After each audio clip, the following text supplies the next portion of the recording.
Greetings from Study with VI and welcome to the official channel of Study with VI. I am going to introduce you to the schedule of our channel. Every Monday, English analyzation or important information. Every Wednesday, technical knowledge and updates. Every Saturday, Top 15 General Knowledge Question Answer Series or Topic Explanation. Thank you to all our audiences for your love and support. Happy watching! Hi everyone, मैं हूँ शेजल और आप सभी का हार्दिक स्वागत है study with VI के official YouTube channel पर। यह मॉडल वर्ब्स का आखिरी वीडियो होगा जिसमें हम कुछ इम्पॉर्टेंट और कंफ्यूजिंग मॉडल वर्ब्स को कवर करेंगे। वीडियो की स्टार्टिंग में हम कवर करेंगे विल और शाल, जो कि बहुत ही कंफ्यूजिंग और डिबेटेबल टॉपिक्स हैं। लेकिन विल और शाल बताने से पहले दो इम्पॉर्टेंट चीज़ें हैं उसको मैं कवर करना चाहूँगी, जो कि है फ्यूचर से रिलेटेड। फ्यूचर दो टाइप्स के होते हैं, नॉर्मल फ्यूचर और प्रॉमिसिंग फ्यूचर। नॉर्मल फ्यूचर हमारे रोज़ के सेंटेंसेस, मैं कल आऊँगा, वो कल जाएगी, हम कल मिलेंगे, वे कल बात करेंगे। और प्रॉमिसिंग फ्यूचर जिसमें कुछ कमिटमेंट हो, कुछ करने का प्रॉमिस हो, जैसे कि हम कल मैच ना सिर्फ खेलेंगे लेकिन जीतेंगे, मैं इंटरव्यू क्लियर ही कर दूंगी, और कल हम पक्का जीत जाएंगे। तो ये थोड़े से प्रॉमिसिंग सेंटेंसेस हैं। अब शैल को इनमें कैसे यूज़ करना है ये मैं आपको बताऊंगी। पहले जान लेते हैं विल और शैल की एक टिप। छोटे से टिप है, क्योंकि शैल को हम यूज़ नहीं करते, बहुत ही कम यूज़ होता है, एकेडमिक्स में यूज़ नहीं होता है। ये मोस्टली हम गवर्नमेंट में, ऑफिशियल डॉक्यूमेंट्स में, लीगल डॉक्यूमेंट्स में, कुछ रूल बुक्स में यूज़ करते हुए दिखेंगे। लेकिन हम आम लोगों की ज़िंदगी में यह बहुत ही ज़्यादा कम यूज़ होता है और इनको यूज़ करने का एक रूल होता है। रूल्स जानने से पहले शैल और विल को यूज़ करने में अगर कोई भी कन्फ्यूजन हो तो हमेशा विल को ही यूज़ करना है। शैल को यूज़ करने के दो तरीके मैं आपको बताऊंगी। मैंने दो फ्यूचर की बात की थी, नॉर्मल फ्यूचर और प्रॉमिसिंग फ्यूचर। तो नॉर्मल फ्यूचर के सेंटेंसेस में शैल का यूज़ आई और वी, ये जो फर्स्ट पर्सन सब्जेक्ट्स हैं, इन दोनों के साथ होगा। और प्रॉमिसिंग फ्यूचर में ये सेकंड और थर्ड पर्सन सब्जेक्ट्स के साथ होगा, यानी कि you, she, he, it, name और दे के साथ। तो इनके एग्जाम्पल्स देख लेते हैं। I shall meet you tomorrow, we shall be there on time tomorrow, we shall board the bus tomorrow. और प्रॉमिसिंग फ्यूचर के सेंटेंसेस कैसे होते हैं? प्रॉमिसिंग फ्यूचर में हम लीगल और गवर्नमेंट टाइप के सेंटेंसेस देख लेते हैं, ताकि आपको भी ये याद रहेगा और आपको आपने देखा भी होगा तो आपको याद हो जाएगा कि हाँ, मैंने ये सेंटेंसेस देखे थे जिसमें शैल का यूज़ हो रहा था। जैसे everyone shall be obliged to follow the rules and regulations। ऐसी कुछ लीगल लैंग्वेज होती है जिसमें बोला जाता है कि सभी लोग इन रूल्स को फॉलो करने के लिए बंदिश्त होंगे। सभी को ये रूल्स फॉलो ही करने होंगे। ठीक है, ये थोड़ा सा प्रॉमिसिंग है, रूल्स को फॉलो करना, ये भी एक कमिटमेंट होती है। और दे शैल विन द मैच टुमारो, ये भी वो कल मैच जीत जाएंगे, वे कल मैच जीत जाएंगे।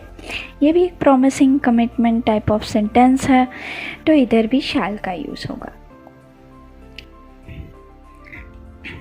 अब हम बात कर लेते हैं हमारे नेक्स्ट मॉडल वर्ब्स की, जो कि है शुड, वुड। और हम इसको कुड के साथ भी एक बार देखेंगे कि क्या डिफरेंस है, और वैसे he could have, should have, would have. तो पहले बात करते हैं कुड, शुड और वुड की। कुड और वुड कहाँ पे यूज़ होता है? पोलाइटली कुछ रिक्वेस्ट करने के लिए पोलाइट वर्ड्स है। कुड सबसे ज़्यादा पोलाइट है, हमने देखा था सकता, सकती, सकते के सेंस में। अगर आपने कुड के रिलेटेड वीडियो नहीं देखा हो तो आप हमारे मॉडल वर्ब्स की पिछली वीडियोस को रेफ़र कर सकते हो। और शुड वो भी पोलाइट है, लेकिन कुड सबसे ज़्यादा पोलाइट है। और कुड के बाद शुड का भी यूज़ कर सकते हो। मतलब कि अगर आपको कुड यूज़ नहीं करना है, बहुत ज़्यादा भी पोलाइटली नहीं बोलना है, सिर्फ पोलाइटली बोलना है, तो आप शुड का यूज़ कर सकते हो। क्या आप मुझे चार्जर पास कर सकते हो? Could you pass me the charger? या फिर would you pass me the charger? Could you please help me? क्या आप मुझे हेल्प कर सकते हो? Would you please help me? क्या आप मुझे हेल्प कर सकते हो? शुड का यूज़ हम कहाँ पे करते हैं? जब हम किसी कन्फ्यूजन में होते हैं और हम किसी से एडवाइस मांगते हैं ना, उस टाइम पे। जैसे कि अगर मुझे बोलना है should I purchase this black T shirt और वाइट टी शर्ट, मैं इनमें से ब्लैक टी शर्ट खरीदूँ या white T shirt? Should I go or not, क्या मुझे जाना चाहिए या फिर नहीं? इन केसेस में हम शुड का यूज़ करते हैं। और अब हम बात कर लेते हैं could have, should have, would have की। ये अफसोस की सेंटेंसेस है। मतलब एक तो ये हाइपोथेटिकल होते हैं, हम पास्ट को इमेजिन करते हैं, पास्ट में ऐसा कुछ भी नहीं हुआ था, ये सब इमेजिनेशन है हमारी। और ये तीनों ही words could have, should have, would have अफसोस जताते हैं। कुड हैव पे हमने ऑलरेडी वीडियो देख ली है, तो इसलिए हम कुड हैव से स्टार्ट करेंगे। अगर मुझे कुड हैव के सेंस में बोलना तो ये थोड़ा सा एबिलिटी की अफसोस है। मतलब मेरे में एबिलिटी थी लेकिन फिर भी मैंने वो किया ही नहीं, तो वो एबिलिटी के सेंस में अफसोस है। जैसे कि मैंने बोला I could have played well, मैं अच्छा खेल सकती थी। मतलब मुझ में खेलने की एबिलिटी है लेकिन मैंने अच्छा खेला नहीं, तो ये मेरा एबिलिटी के सेंस में अफसोस हुआ। अब वुड हैव में क्या होगा? ये भी पास्ट में अफसोस है, लेकिन उसके पीछे कुछ वजह है, और वो वजह आपको पता भी हो सकती है और कई बार नहीं भी पता हो सकती है। जैसे कि कई बार ऐसा होता है ना, आपको कहीं पे जाना होता है लेकिन आप नहीं जा पाए क्योंकि आपको एंड मोमेंट पे कुछ काम आ गया, तो वैसे सेंटेंसेस देखते हैं। I would have gone for a movie yesterday but suddenly my friend came at my home, मैं कल मूवी देखने जा सकती थी लेकिन अचानक मेरी फ्रेंड मेरे घर पर आ गई। मतलब आप कुछ कर रहे होते हो, करने ही वाले होते हो, ठीक है, वो करने की आपकी पूरी विश होती है, आप करना चाहते भी हो, लेकिन तभी कुछ ना कुछ हो जाता है जिसकी वजह से आप वो काम नहीं कर पाते हो। एक और एग्जाम्पल देख लेते हैं। I would have got a good score this time, but you know I was not well. मुझे इस बार अच्छे मार्क्स आ जाते हैं, अच्छे स्कोर मिल जाते हैं, लेकिन तुम्हें पता है कि मैं बीमार हो गया था। अब हम शुड हैव के बारे में बात करते हैं। करना चाहिए था, मतलब एक अपॉर्चुनिटी जैसे थी जिसको आपने मिस कर दिया। कई बार होता है ना, हमें कुछ अपॉर्चुनिटी मिलती है, उस टाइम पे हमें रियलाइज़ नहीं होता, हम छोड़ देते हैं, फिर बाद में अफसोस होता है कि अच्छी अपॉर्चुनिटी थी जो हमने अपने हाथों से गंवा दी। उस सेंस में शुड हैव का यूज़ होता है। आई should have picked up a big bag, मैंने बड़ा बैग उठा लेना चाहिए था। मे बी वो बड़ा बैग किसी ने उठाया और कुछ हादसा हो गया, या आपके किसी करीबी ने उठाया, उसके साथ कोई हादसा हो गया और आप बोलते हो कि नहीं मुझे उठा लेना चाहिए था। एक और एग्जांपल देख लेते हैं। I should have talked to her on this in detail.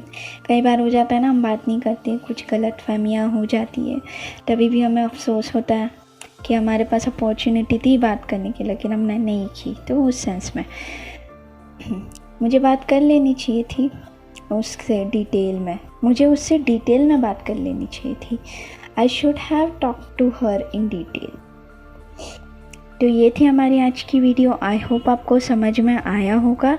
यदि आपको कोई भी डाउट हो तो आप कमेंट सेक्शन में पूछ सकते हो। मैं पूरी कोशिश करूँगी कि आपको कमेंट में आंसर करूँ। और कोई भी आपको टॉपिक ऐसा चाहिए हो जो आपको लगता है मैंने कवर नहीं किया हो, या फिर आपको डिटेल में पढ़ना हो, तो वो भी आप मुझे कमेंट में बता सकते हो। मैं उस पर वीडियो बनाने की भी कोशिश करूँगी।